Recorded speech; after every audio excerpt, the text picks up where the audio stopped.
Para Hobbes, a liberdade é a ausência de oposição.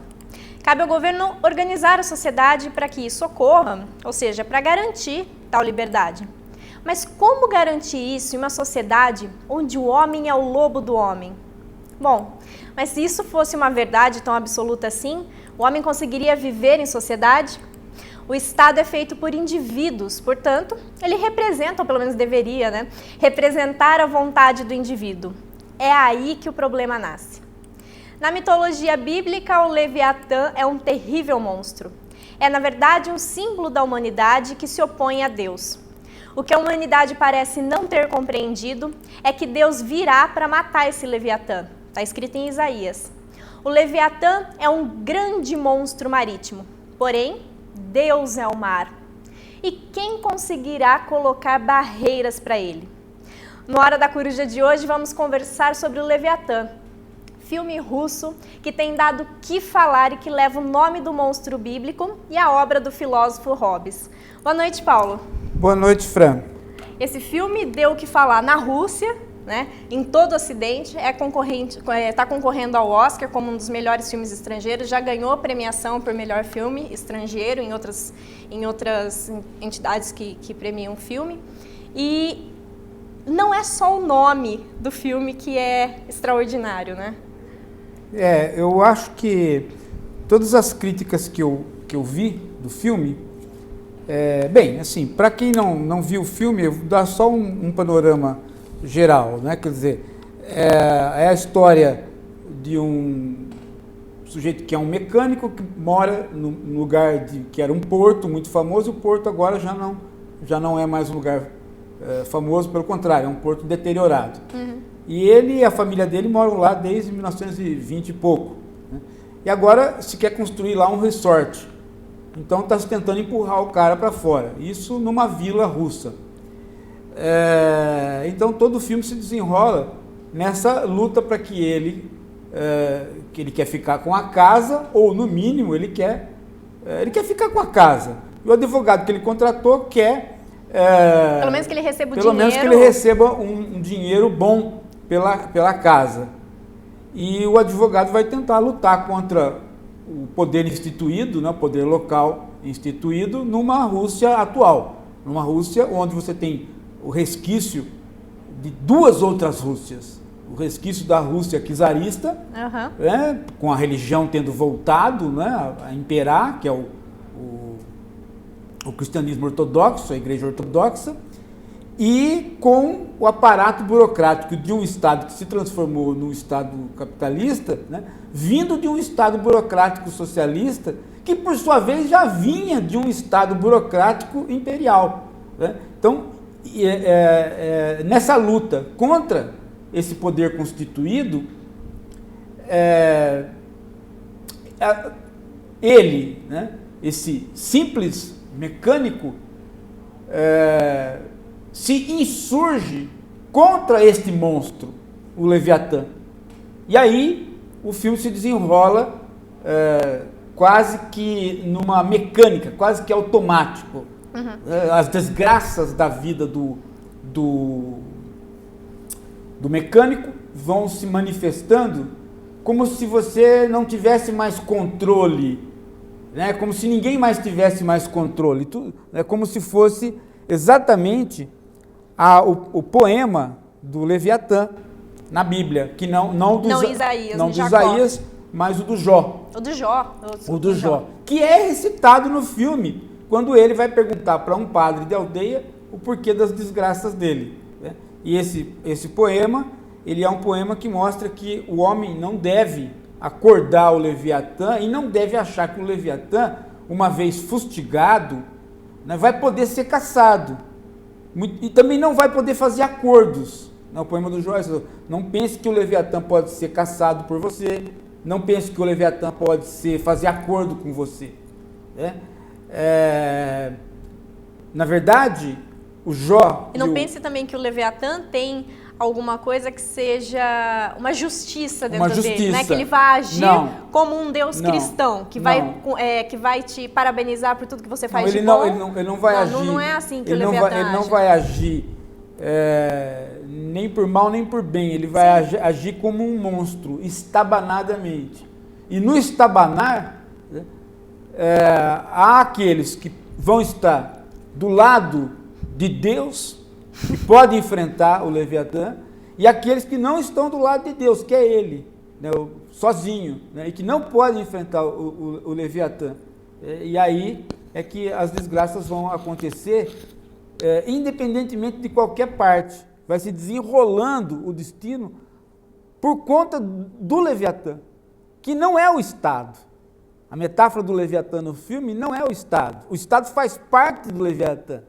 Né? Nós vamos conversar sobre isso, monstro. então. Apesar do... Eu separei o trailer. Apesar do trailer não ser um bom exemplo do que é a história em si, esse trailer ele tem vários trechos que são importantes a gente conversar sobre. Então, por isso que eu separei o trailer, né? Então, você já fez uma boa explicação sobre o que é o filme, dá pra gente conversar sobre o Leviatã, do Hobbes, e sobre o filme do Leviatã.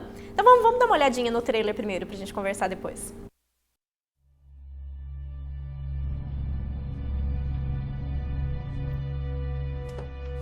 Вы сейчас здесь не имеете права здесь находиться. Решение суда еще в силу не вступило. У тебя никогда никаких прав не было! Нет и не будет! Ну понятно же, что сука для себя местечко освобождает. Всякая власть от Бога. Пока Богу угодно, беспокоиться тебе. А вот угодно ему.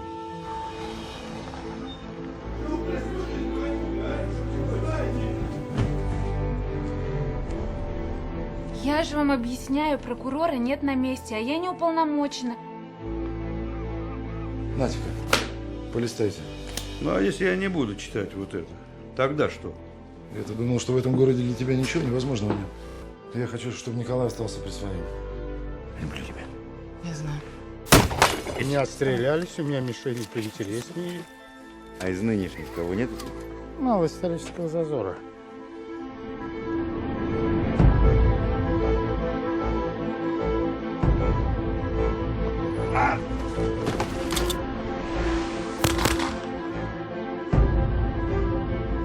Кто будет доказывать?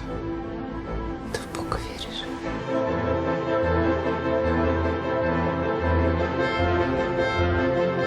Где твой бог милосердный? На земле нет подобного ему.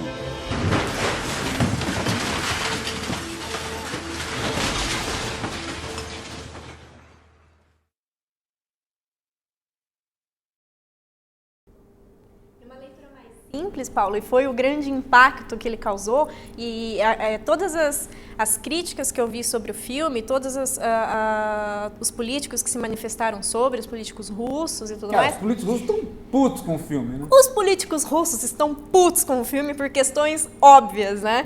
Primeiro, financiaram 30% do filme, eles ficaram muito putos, inclusive querem mudar a lei agora, para que não se possa mais financiar filmes nesse tipo, que fale mal da Rússia, digamos assim, Sei, né? Eles colocaram O críticas velho como... socialismo voltando agora em formas aparentemente libertárias, né? Sim. Então eles colocam uma Rússia que politicamente está... Agora, se a gente for ver o filme do ponto de vista político, do ponto de vista da corrupção, ele não difere absolutamente de nenhum outro filme que fale da corrupção no Ocidente. Não. Alguns críticos chegaram a falar assim, olha, se a Rússia está reclamando que o filme está denegrindo a Rússia por causa da corrupção, fiquem muito tranquilos, porque o Ocidente entendeu perfeitamente esse filme do ponto de vista político, porque isso é exatamente o que acontece aqui. Sim. Quer dizer, um político que se aproveita das vantagens do cargo para conseguir tomar um lugar, para conseguir tirar as pessoas de suas casas e acabarem com a vida delas, é algo que acontece em todos os países, Sim. né? Não é uma exclusividade da Rússia. Então, por isso que eu vejo que a questão política não é o grande ponto desse filme. Não é. Embora ela tenha transparecido o grande ponto, talvez até porque o Putin não se acostuma com a democracia, né?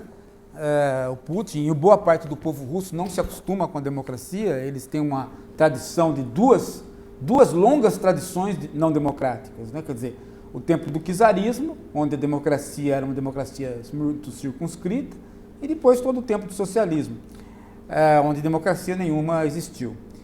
Então, o povo russo é inexperiente do ponto de vista de democracia, talvez mais inexperiente que nós, brasileiros, né? Nós temos mais experiência democrática do que eles. E eles têm uma tradição forte nisso. Então, o Estado, a discussão política emerge, porque tudo vem dessas novas relações, né, que estão sendo observadas. Quer dizer, relações onde lideranças agora locais se realiam a um poder que não havia existido. Que o poder religioso estava na mão do marxismo, na mão de um marxismo que se transformado em religião. Né? Agora volta a igreja, né, a uma igreja muito centrada no poder de Deus, né? Uma igreja que ela é menos Jesus e mais Deus, né? E com uma articulação com o Estado nunca vista antes. Né? Nunca vista antes, quer dizer, essa articulação que o Ocidente parece não ter. Né? Já teve essa articulação, mas essa articulação que o socialismo parecia ter quebrado, não quebrou. Pelo contrário, a igreja emergiu e ela está articuladíssima aos poderes locais. Agora, tudo isso, e o nome do filme também ser um nome, para nós, né, aparentemente político, porque a gente se esquece do Leviatã bíblico, que toma o Leviatã do Hobbes, então tudo isso joga o filme para um filme político. Mas ele efetivamente é um filme maior, muito maior do que o ambiente da política. Ele é um filme sobre o poema, né, sobre o poema, sobre essa circunstância de você estar ou sob Deus ou sob o monstro.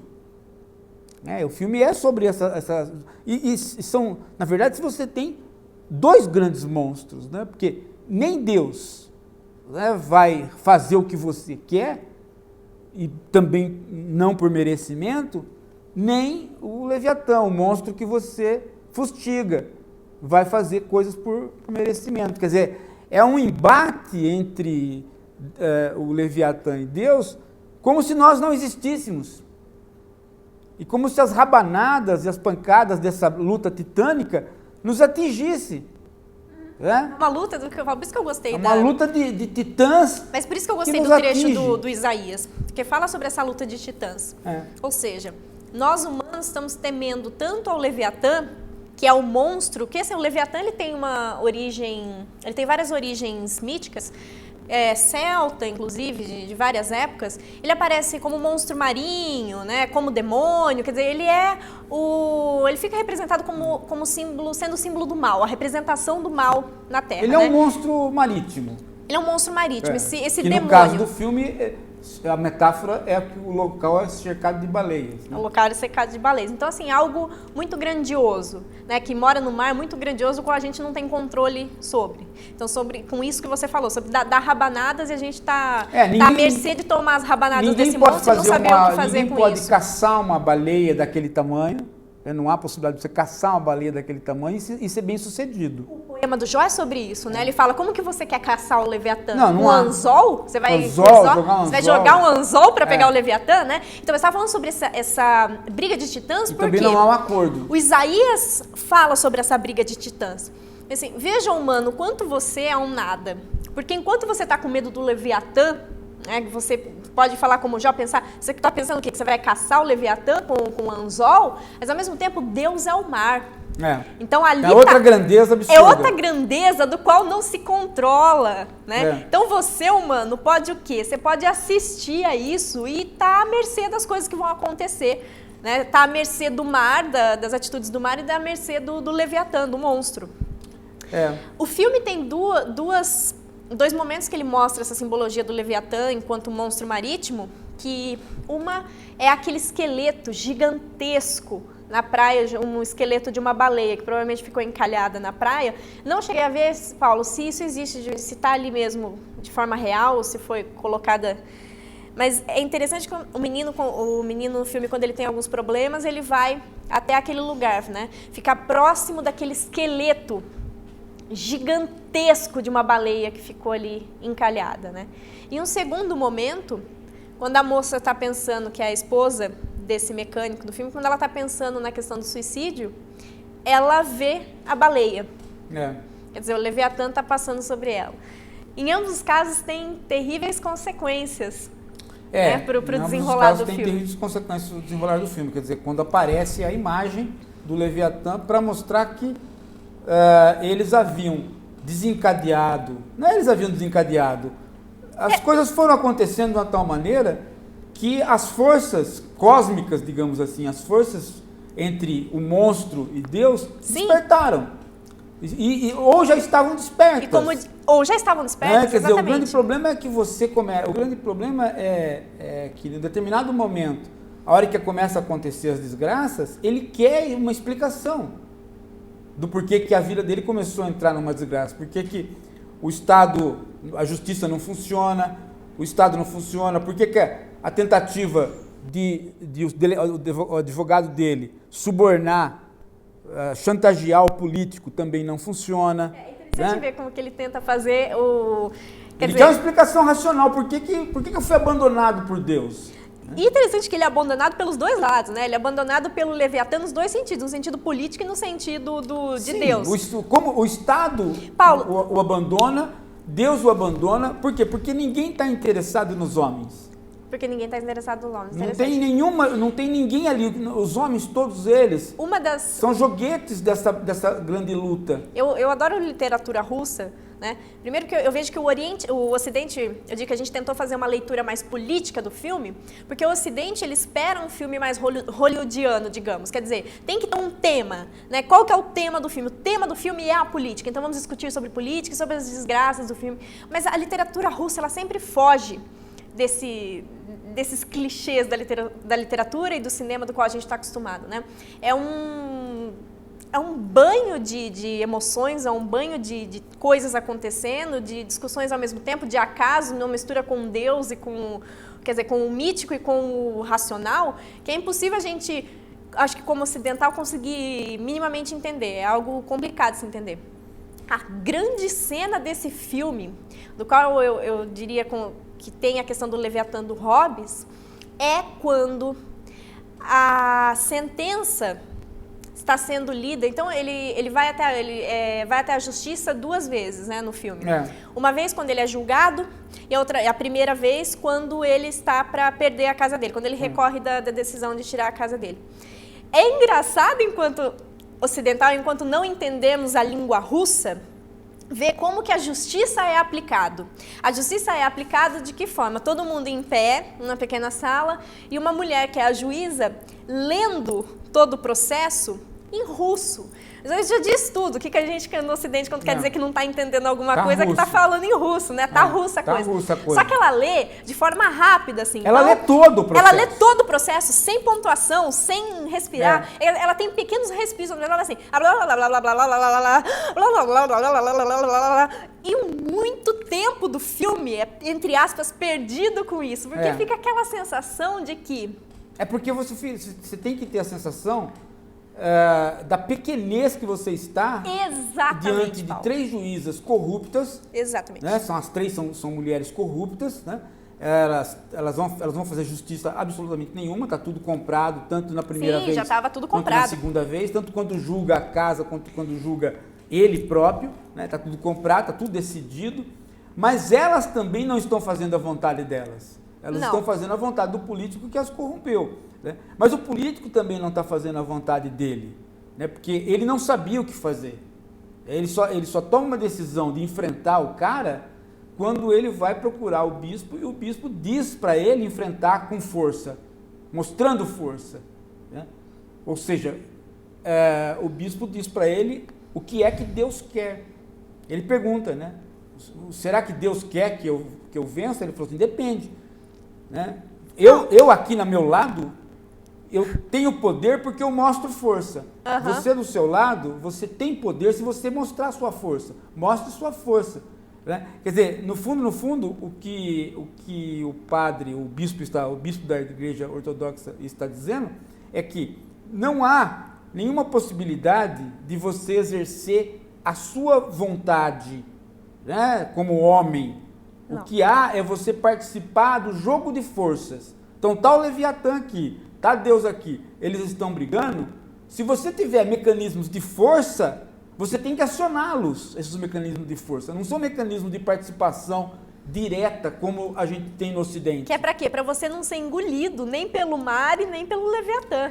Você já tá no meio. O que você pode fazer é conduzir essas forças, digamos assim, divinas, cósmicas e monstruosas, pondo mais força, entrando no jogo de forças, pondo mais força. Então, se você tem uma condição de ir lá e atirar no cara, vai e atire com a sua força de estado que você tem.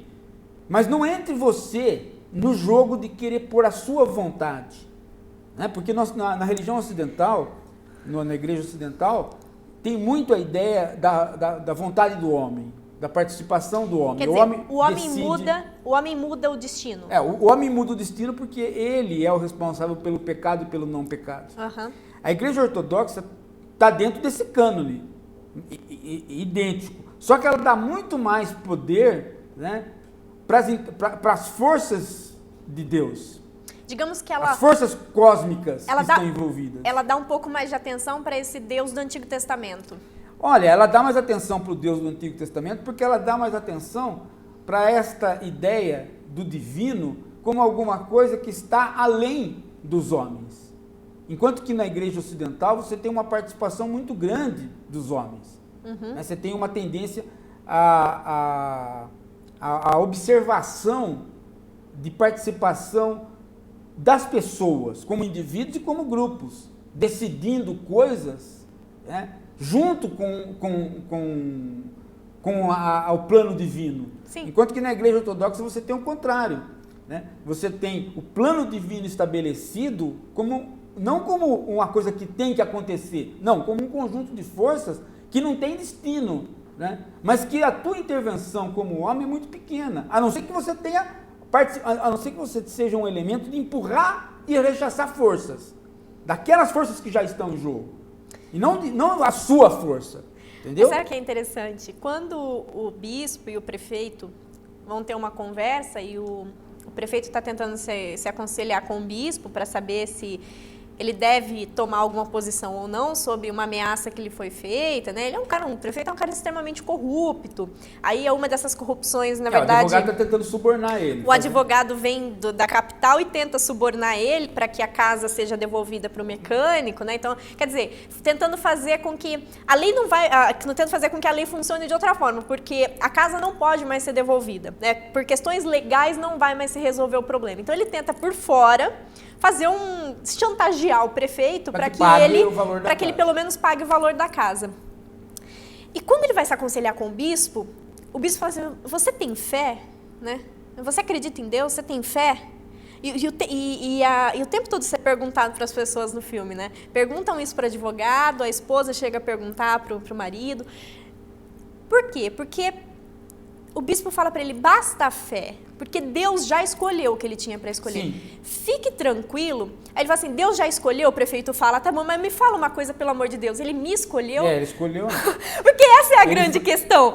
Deus é o Deus do Antigo Testamento. Eu não tenho porra de mérito nenhum, então fala para mim: Deus me escolheu, que eu preciso saber disso. Aí ele fala assim: fica tranquilo, Deus te escolheu. Mas te escolheu, mas por quê? Porque você é o cara que vencedor? Não tem calvinismo aí. Não tem protestante. Exato. Não tem você é o cara vencedor? Não. Ele te escolheu porque você antes vai seguir o conselho que eu te dei. Qual? O de entrar no jogo de forças. Você faz parte do Estado, o Estado faz parte do jogo de forças, então faz com que essas forças continuem se movimentando e elas vão dar certo para você. Uhum. Quer dizer, não tem a participação da vontade do homem como força. Quer dizer, de achar o prefeito tem força pessoal. Enquanto ele estava tratando o caso como uma situação pessoal dele, ele está sendo chantageado e ele quer revidar contra o advogado, ele está lutando sem Deus. Agora, a hora que ele começa a agir, né, num jogo de forças, participando do jogo da briga entre o Leviatã e Deus, ou seja, a hora que ele participa do jogo de poder, de pegar a gangue dele e ir lá e tentar contra, né, fazer o advogado gemer lá ajoelhado, né? Aí ele está participando do quê? Está participando do jogo de forças cósmicas. Não é mais ele tentando resolver o problema, é ele tentando resolver o problema com as forças já desencadeadas. Essa é a diferença na Igreja Ortodoxa, né? A diferença na Igreja Ortodoxa, ela tem muito a ver, Fran, com a questão da iconografia ortodoxa, né? Por quê? Porque quando você percebe isso na Igreja Ortodoxa quando você vai rezar. Se você vai rezar no Ocidente, você vai rezar diante de uma imagem que normalmente é um teatro. Qual teatro? Por exemplo, o Calvário, as passagens do Calvário. Então você reza para Jesus nascendo, para Jesus sendo crucificado, para Jesus na ressurreição. Então são passagens da vida de Jesus que são um grande teatro. Então você reza para isso. O que acontece? O que acontece é que você fica preso a Jesus homem. Quando você vai na Igreja Ortodoxa, essas passagens não estão desenhadas em forma de teatro. Elas estão desenhadas pela arte da ortodoxia, a iconografia. Como é que é a iconografia? É sempre o mesmo Jesus, sem expressão, é sempre a mesma Maria. Todas as passagens são sem expressão. São sempre desenhadas, chapadas e com a mesma expressão que a iconografia da arte da Igreja Ortodoxa. E no filme está super claro, que né? Não o bispo é uma está sempre arte, usando. Que não é uma arte. A arte é a da Igreja nossa. Aqui não é uma arte. Aquilo É uma representação. É uma representação de modo que você não se envolva emocionalmente com a arte. Sim. E não se envolvendo emocionalmente com a arte, porque a arte não tem expressão, você possa ir direto para Deus. Que é para evitar a idolatria, no Para caso. evitar a idolatria. Você constrói um desenho que não é um ídolo. É para evitar a idolatria. Né? Então você vai, como a arte não tem expressão, aquele santo que você está olhando, ele tem sempre a mesma expressão, independente das situações, você não é tomado por ele. Então você sai do plano humano, que é o plano da iconografia, do ídolo, né? E vai direto para Deus. Então esta oração é uma oração que te desvia do drama. Agora, o Ocidente não. Você vai orar, você ora para a situação do drama. Então você tem todas as emoções do drama. Então você se envolve no drama. Então isso é que dá a diferença. Por quê? Porque se envolvendo no drama, as vontades humanas participam do drama. Na Igreja Ortodoxa você não se envolve porque não tem o drama. Então as vontades humanas não participam de drama nenhum. Elas são ligadas a Deus. Então você veja como dá diferença. Aqui você está envolvido com o humano e a sua vontade conta. No Oriente você não está envolvido com o humano e a sua vontade não conta. Tá? Então o Deus para quem você reza é sempre o mesmo. Sempre aquele rosto de Jesus, sempre desenhado o mesmo. Ele não tem nenhuma compaixão por você. Ele é apenas um canal, né, com Deus. Para você fazer o quê? Simplesmente para você orar, se concentrar e orar. Mas não pense que isso daí vai fazer com que Deus atenda à sua vontade pessoal. Não. O jogo de forças está posto. Você está já no jogo de forças. Né? Enquanto que aqui não, aqui você participa. Aqui você participa, aqui você intervém, aqui você se redime. Ou seja, né? Aqui você se arrepende. Aqui você tem o que o Hobbes chamou de a guerra de todos contra todos. Existe essa possibilidade da guerra de todos contra todos. Né? O Leviatã vir para encerrar essa guerra de todos contra todos. Isso. Né? Ele põe um ponto final. Lá você não tem uma guerra de todos contra todos. Você tem a guerra do Leviatã com Deus. Então, Paulo, mas é interessante que os homens não participam. À primeira vista, quando você assiste o filme, a impressão que fica é: olha como o Leviatã hobbesiano está colocado aqui, porque é uma guerra de todos contra todos. Não, tem nada a ver. É a questão do Leviatã bíblico mesmo, ou seja, é a guerra de Deus contra o Leviatã. O bem contra o mal, ou seja, as grandes forças, né? No qual os homens são um mero acaso de toda essa bagunça. Eles não participam. A arte ortodoxa deixa muito... A arte ortodoxa... A iconografia ortodoxa deixa muito claro que você não participa. Ele pergunta várias vezes para o padre: por que está acontecendo toda essa desgraça para mim? Ele falou: não está acontecendo desgraça nenhuma. Aí ele leu o poema do Jó, do Leviatã. Né? Quer dizer, você se envolveu com uma coisa que são as forças que só Deus pode conter esse monstro que você... O monstro não é o Estado. O monstro é o conjunto de forças no qual ele está inserido. Ele é uma partícula ali. E ele tenta atribuir esse monstro ao Estado, né? Ele tenta, mas ele vê que não dá. Ele vê que não funciona. Porque quando ele toma um trançapé do Estado, o trançapé maior vem depois por um grande acaso que não tem nada a ver com o Estado. Não, e tanto é que as coisas não se saem, elas não saem uma desgraça total, sai uma desgraça total para ele, né? Só ele, né? Porque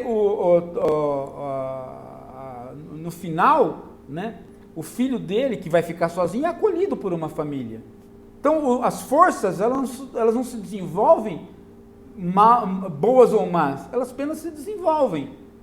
Né? E é muito interessante isso, porque dos dois lados tem um platonismo envolvido nas igrejas. Né? Porque na nossa igreja cristã, você tem um neoplatonismo. Qual? Né? As formas puras de Platão, a verdade, está colocada no mundo do além. Certo? Mas só que você tem acesso a ela através de Jesus, participando do drama de Jesus e sabendo tomar decisões. Por isso que Jesus é importante como exemplo. Né? Agora, lá, o caminho é Jesus, mas qual é o caminho? Apenas para encontrar Deus. Porque Jesus não faz absolutamente nada. Ele não tem um drama de vida. Você olha para ele, ele é sempre o mesmo rosto, a mesma expressão. Então, no fundo, é uma tentativa de você encontrar Deus através de Jesus, mas não como homem. Mas não como homem. Apenas você fica sabendo que Deus está lá. Né? Que Deus está lá. Então as coisas vão se arrumar, as coisas vão se ajeitar, mas não para você individualmente, elas vão se ajeitar enquanto forças. Você sabe o que me deixou mais triste disso tudo? Foi ver que a igreja ortodoxa, ou ela não pôde, né? Não quis, assim, mas aparentemente não entendeu a questão do filme. Eles entenderam como, assim, a igreja é toda corrompida e está ligada a esse estado corrupto, né? Então, política e religião estão misturados de forma corrupta, todo mundo é corrupto, assim. Eu não entendi como isso. Não tem nenhum momento de corrupção da igreja. Da igreja nenhum. Não há pega de dinheiro, não há conselho do bispo para que ele vá lá e pegue as pessoas. Não, ele diz apenas assim, você tem fé? Tem. Você está rezando todo dia? Tá. Você está indo na missa? Tá. Então fique tranquilo. Por quê? Porque a tua parte individual você já cuidou. Agora, os seus domínios, aqui nos meus domínios cuido eu. Nos seus domínios, aí já não é mais você, são os seus domínios. Nos seus domínios, como é que o seu poder se manifesta? Não sei, pela força. Você tem que fazer funcionar a força. Você está num jogo de forças, então você só entra nele fazendo funcionar a sua parte de força. Então ponha isso em ação. Mas não fala o que é para fazer, apenas participe do jogo de força. Saia desse combate individual, você sendo chantageado pelo outro. Haja com mecanismos de força, entendeu? Participe do jogo de força que as coisas se ajeitam para você. Ele participa do jogo de forças e não faz nada, as coisas se ajeitam para ele. Né? Uhum. E a igreja entendeu isso de forma completamente errada. Porque a igreja foi levada pela crítica, né, ao conluio, porque lógico, o bispo não vai conversar com o mecânico, vai conversar com o político, você está se relacionando com instâncias da mesma instância, mas o bispo em nenhum momento, né, faz o cara se corromper ou fala para ele oprimir o outro, não. Ele não dá nenhum recado nesse sentido. É interessante porque ele dá conselhos divinos. Ele dá conselhos divinos. E mostra como que o Leviatã divino se põe sobre a sociedade. Agora, a não ser que essa igreja já esteja ocidentalizada, que ela não consiga entender o seu próprio papel. Então ela se olha com olhos do Ocidente. Provavelmente esperando, né, que uma pessoa que peça coisas para Jesus seja atendido. Uhum. Mas não vai ser. Né? Jesus é apenas um canal para você orar para Deus, ele não atende situações nem pelo exemplo, né? Nem por conselhos, nem por nada. É diferente do nosso Jesus aqui, que atende o mais fraco, atende o oprimido, porque nós participamos do drama dele. Né? Nós olhamos para o teatro, né, que toda sexta-feira santa tem lá o teatro. Por que é o teatro? Né? Porque tem que participar desse drama. Isso na tradição ortodoxa não tem. A iconografia proíbe você participar do drama. Não tem drama. Não tem drama, não tem teatro. Você sabe que, Paulo, que a outra crítica política feita ao filme foi de que o diretor tentou satirizar os russos, dizendo que os russos estão sempre bêbados, porque eles bebem o tempo inteiro no filme, o problema do alcoolismo na Rússia não é nada sátira, é uma verdade estatística. Não, ele quer dizer assim, olha, a Rússia é essa bagunça, por quê? Porque tem uma cena cômica, que é o começo do trailer, que estão todos bêbados. Quando o prefeito consegue, finalmente na justiça ganhou mesmo, né? Vai tomar a casa do mecânico, ele chega na casa do mecânico e tá o advogado, o mecânico e ele bêbados. Então fica aquela converseira de 3 bêbados, né? Que é engraçado, trágica ao mesmo tempo. E então eles falam assim, você tá tentando ridicularizar o russo, dizendo que a gente não tem mais um controle da gente, que a gente está o tempo todo bêbado e não consegue resolver as nossas questões. Aí eu pensei, mas qual é a diferença para o Leviatã se você está bêbado o tempo todo ou não? Também não faz diferença nenhuma. Se eles não bebessem, se eles tivessem... se eles não bebessem, não teria mudado nada. Teria Essa mudado é a questão. Absolutamente nada. Essa é a questão do filme também. Tanto é que as desgraças que acontecem, pessoais, do ponto de vista pessoal no filme, nenhuma é causada pela bebida. Exato. Eles dão o maior bate-boca bêbado. Com arma. Com arma na mão. A gente aqui do fica desesperado, a gente fala assim, né? eles vão se matar. Vai todo mundo se matar. Não acontece nada. O filme não tem nenhum momento de violência por conta de bebida no filme. Nenhuma. Deixa eu atender algumas mensagens agora, Paulo. O José Eudon, ele fala que ele assistiu o filme, ele ficou impressionado com a condição de abandono com que o Kolya foi colocado, que é o mecânico, no caso. No final das contas, não tinha ninguém, ele não tinha mais ninguém ao lado dele, nem ao lado mesmo, participando da vida dele, né? Nem os companheiros de vodka, nem a família, nem amigo, advogado, nem liberdade, quer dizer, ele perde tudo. Porque não tinha mais também o que fazer, né? Porque ele se pôs numa condição onde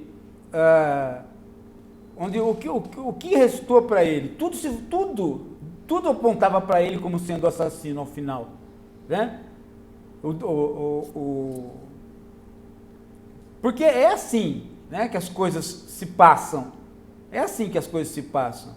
No Velho Testamento, Deus não trabalha por merecimento. Deus trabalha por merecimento, né?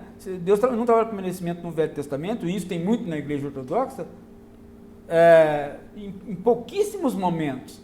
Mas mesmo quando Deus trabalha por merecimento, o merecimento não é entendido pelos homens, porque Deus escolhe pessoas que, ao nosso ver, não merecem. O começo do Velho Testamento já é isso com Caim e Abel, né? Deus escolhe aquele que não produziu, aquele que pôs um filho no mundo. Portanto, foge contra os padrões que a gente está esperando. E a Igreja Ortodoxa é muito isso, né? Há um jogo de forças cósmico entre um monstro, que é o Leviatã, e entre Deus. Você está levando rabanada. Um de nós vai levar mais, outros vai levar menos. Isso é explicado para ele, que aconteceu isso com ele, né? A hora que ele vai perguntar para o padre lê para ele o poema de Jó, do Leviatã, não do Isaías. É que ele não entende, ele fala assim, agora você vai começar com charada aí, eu não tô... com charada não. Não. Vai ficar lendo um poema? Não quero. Ele falou assim, você procurou o padre que eu falei pra você, que era porque você tá cumprindo com os seus deveres, né, de cristão. Ele acha aquilo um grande absurdo. Talvez porque Não, você tá falando do mecânico. Da conversa do mecânico com o padre.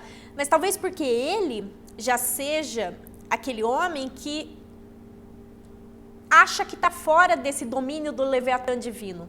Ele é o cara que ele acha que está só sob o domínio do Leviatã, que é o Estado, sobre as leis dos homens. Né? Então ele acha, quer dizer, ele já não participa mais da igreja, da religião, porque ele acha que ele está fora essas forças não interferem na vida dele mais. A interpretação de mundo dele e do advogado é completamente laica. Ele não entende que ele está sob a vigência de leis que não são a dos homens. Ele não entende mais isso. Ele é completamente laico. Né? Pergunta para ele se ele acredita em Deus, outro pergunta, assim, por que não? Por que está se perguntando isso no filme? Porque quem entender, quem acreditar, vai entender que não tem poder de intervenção e que a luta entre o Leviatã e Deus vai dar rabanada e vai te pegar. Agora, quem não entender isso, vai querer participar, vai querer transformar as coisas pela justiça, pela mão dos homens, pela intervenção humana. E isso é uma grande bobagem. Né? Isso é uma grande bobagem, não vai conseguir fazer isso. É difícil para ele entender isso. Ele não entende isso. Ele não é religioso a ponto de entender isso, que é a mensagem que está se dando para ele da Igreja Ortodoxa é essa. Não há o que você fazer com o Leviatã. Ele não faz acordo com você e você não o pesca com anzol. Não há o que fazer. Ele não entende isso. Porque ele está fora deste campo da concepção religiosa. O padre que fala com ele entende perfeitamente. E sabe o que é interessante? Que ele usa só essa parte do Jó. Mas aí eu fui ler a parte do Isaías, eu achei que eu consegui entender melhor ainda o filme usando a parte bíblica do Isaías, quando ele fala do Jó. Tem um momento que ele fala, que Isaías fala que Deus virá para matar o Leviatã.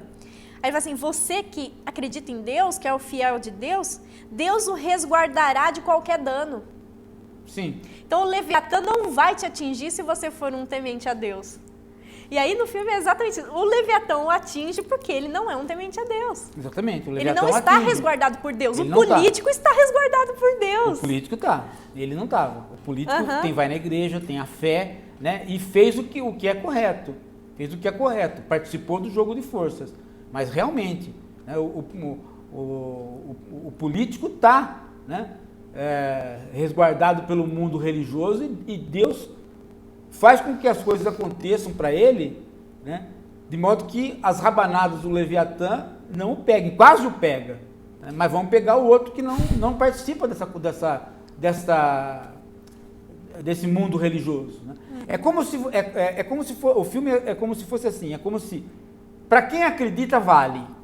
O filme funciona dessa maneira, né? Quem não acredita em Deus, a luta do Leviatã com Deus vai dar rabanada. Para quem acredita, a luta do Leviatã com Deus vai dar menos rabanada. É como se você funciona. O mundo acontece segundo aquilo que você acredita. Né? Ou então, né? E aí uma outra. Ou então, assim, se você acredita no Leviatã político, você pode fazer uma leitura do filme desse ponto de vista. Se você pensa num Leviatã também como Leviatã divino, você consegue pensar o mundo de outra forma, ver as coisas acontecendo no filme de outra forma.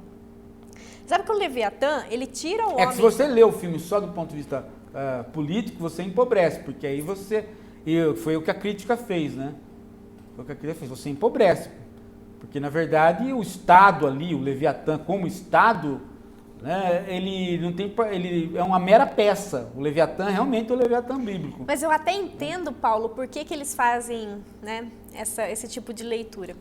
E aí a gente estava conversando no começo do programa sobre mas aí eu acho que essa mistura da questão política com a questão da igreja ortodoxa, né, na Rússia. Eu não sei se você ficou sabendo que alguns dias atrás o Putin foi... Bom, mas não espere do povo russo o entendimento do filme para além do senso comum. O povo russo não é nem melhor nem pior que qualquer um de nós. Não é. Entendeu? Não foi. Tanto é que o grande... Você sabe que esse filme ele virou um sucesso na Rússia, esse filme? Primeiro porque o diretor disponibilizou o filme para ser baixado na internet. Então, inclusive você encontra já com legenda em português, porque está passando só aqui em São Paulo e no Rio esse filme por enquanto. Então, se você quer assistir em casa, pode colocar no Google que você vai achar, inclusive, oficialmente. Pode assistir o filme mesmo. Se quiser contribuir com o diretor, tem uma página depois para você contribuir financeiramente com o filme. Você vai ler lá, você vai ver que todo mundo vai pelo lado político. Por quê? Porque nós somos laicos. Nós não temos uma religião nenhuma, ninguém tem uma religião nenhuma. Assim, esse filme então, o entendimento do filme pelo lado religioso, que é o entendimento maior do filme, o filme é um filme religioso, ele está falando da luta de Deus com o monstro, né? esse entendimento do filme é filosófico. Você sabe qual Ele não foi? vai ser o entendimento do senso comum Não, não russo vai. nem do nosso. Tanto é que o grande entendimento do senso comum dos russos foi uma parte que é muito engraçada, né? Lógico, quer dizer, acho que aconteceu como se fosse uma catarse para os russos. Quando eles vão atirar, fazer uma sessão de tiroteio, acaba os alvos, né? O cara chega com uma metralhadora, acaba com todas as garrafas que tinha para servir de alvo.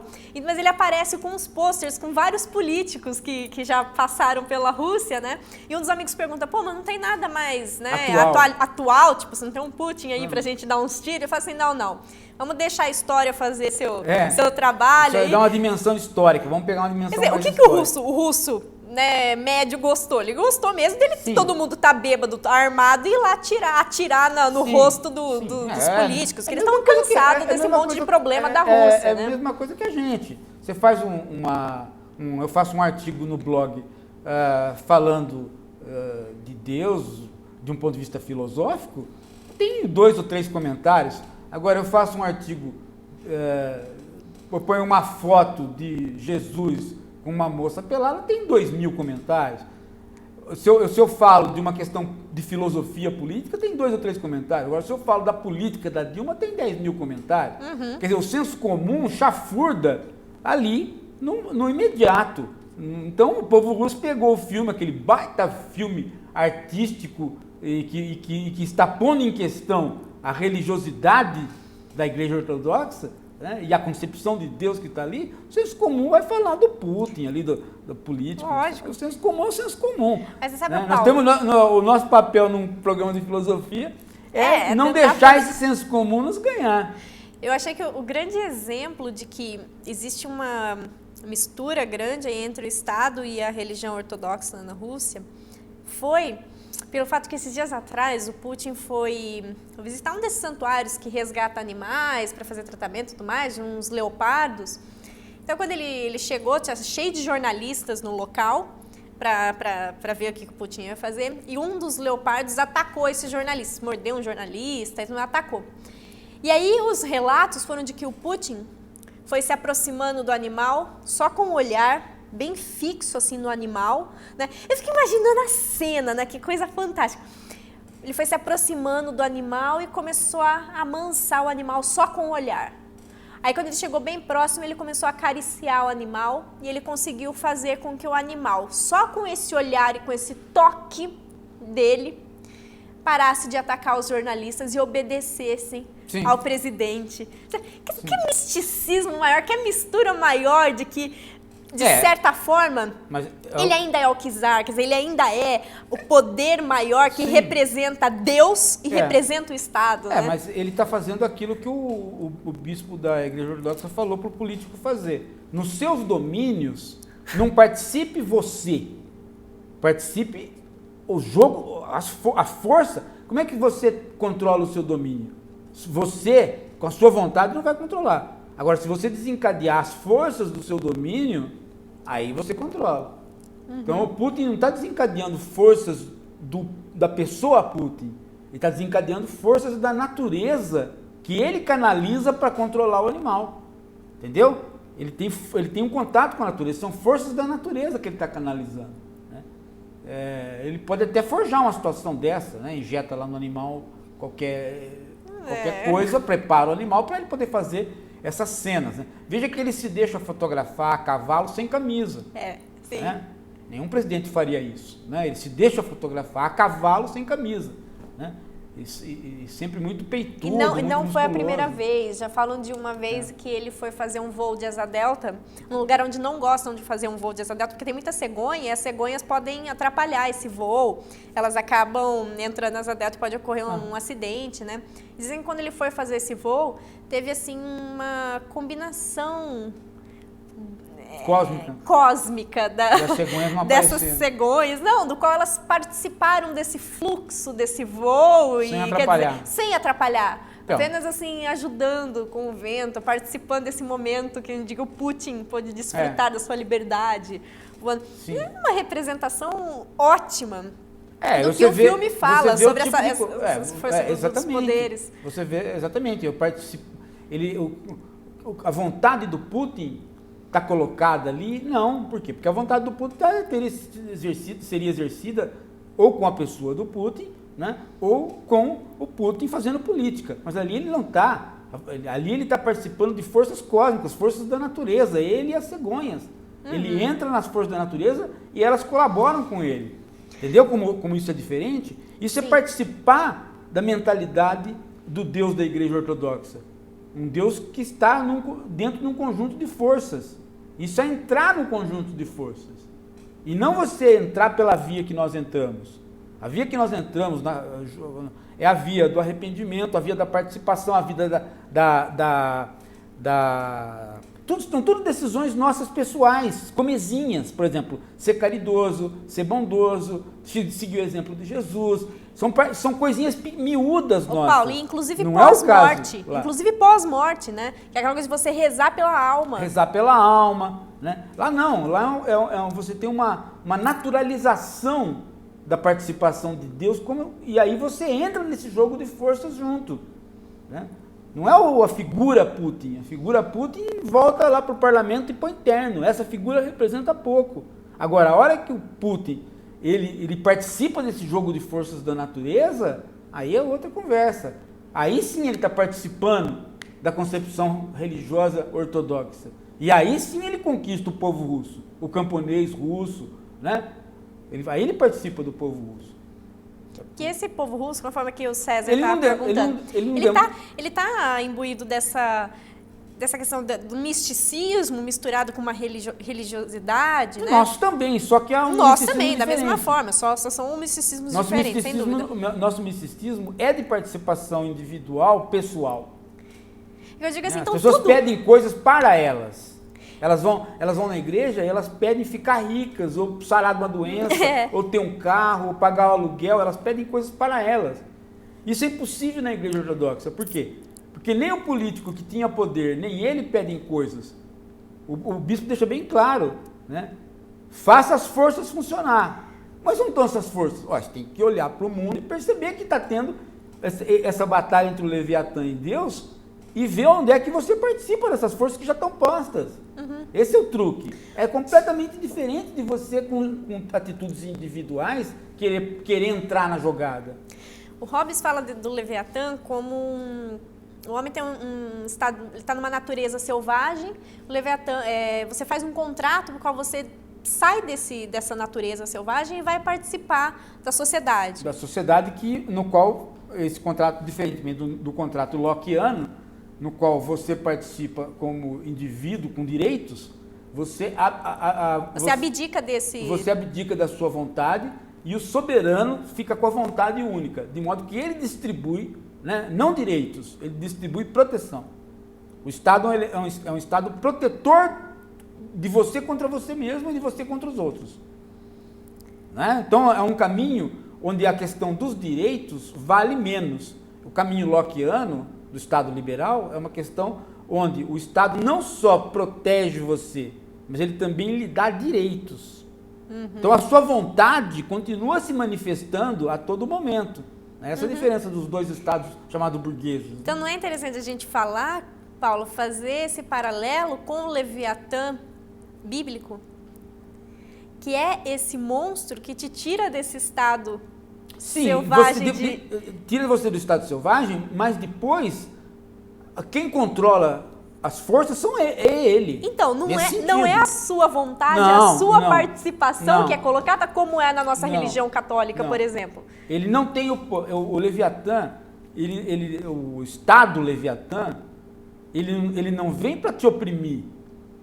Você abdica da sua vontade em nome do Estado e de um governante que vai te proteger do ataque do outro. Então é um Estado protetor. É um Estado protetor. Não é um Estado que vai te oprimir. O Estado hobbesiano não é um Estado opressor, é um Estado protetor. Protetor do quê? Protetor da sua vida. Fazer com que você não volte nunca mais a ser o lobo do homem. Então você, né? O Mateus fala, Paulo, daquele conceito do Sartre, de que a gente, quando faz uma pergunta para alguém, a gente já faz porque a gente já sabe, no fundo, qual é a resposta que a gente vai ter. Ele fala assim, se isso se aplica para o caso do político ter procurado o bispo. ele procura o bispo para ter, no caso, essa resposta, porque ele já sabe que ele é uma pré-escolha de Deus? Não, ele não é um pré-escolhido de Deus, ele não sabe, tanto é que ele pergunta. Ele está em dúvida, a hora que ele recebe a chantagem, ele fica desesperado. Ele acha que tudo vai ruir, que tudo Ele vai acha que desmoronar. tudo vai ruir. Ele acha que realmente Né? ele vai perder, ele não vai conseguir se reeleger porque as eleições estão As próximas, eleições é a grande estão preocupação próximas, que dele. tudo vai ruir. Né?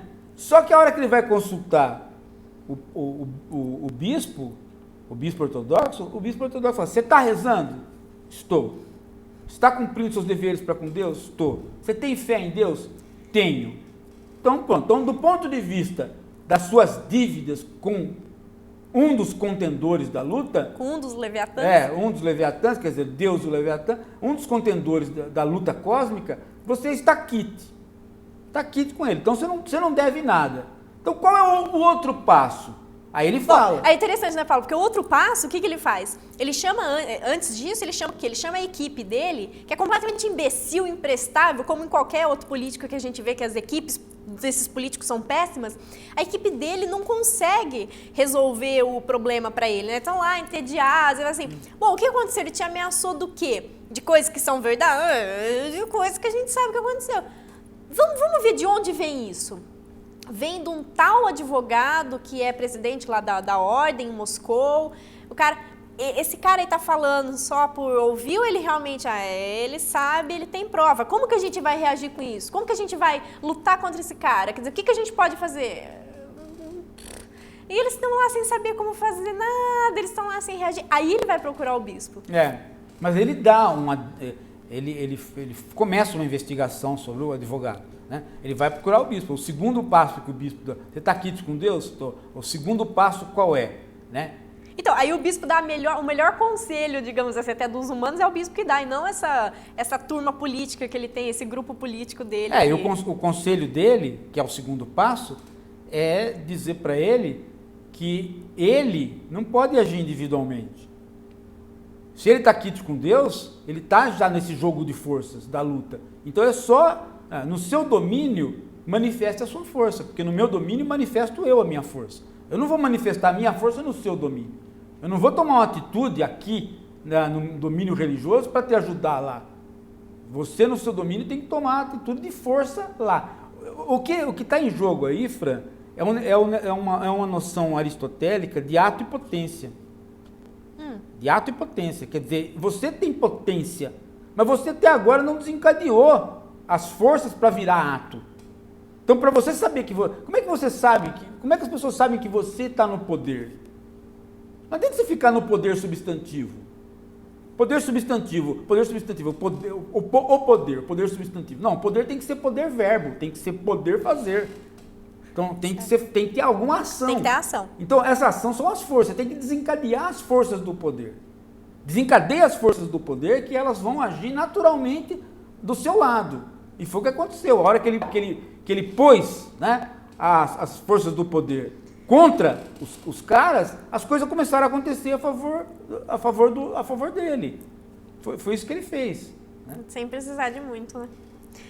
Eu quero mandar um abraço pro Lucas, que ele está participando pela primeira vez aqui do programa. Abraço, Lucas. E é isso, Paulo. Queria deixar mais algum recado aqui sobre a leitura do filme? Não, eu queria deixar o recado sobre essa... sim. Quero convidar o pessoal para fazer a leitura do texto, né? Eu fiz um texto sobre o assunto no meu blog, né? Comparando essas duas posturas, a postura nossa em relação à nossa igreja ocidental e a postura dos cristãos do lado de lá, da igreja oriental, que não estava nada morta, né? Ela ficou aí soterrada no socialismo e agora está lá, né? Inclusive como uma concepção de mundo que a gente precisa entender para poder entender como é que funciona o povo russo. Né? Tá lá no site, no giraldelli.pro.br, só procurar. E essa semana do Carnaval também, que já é a semana que vem, a gente vai ter o Bloco da Coruja.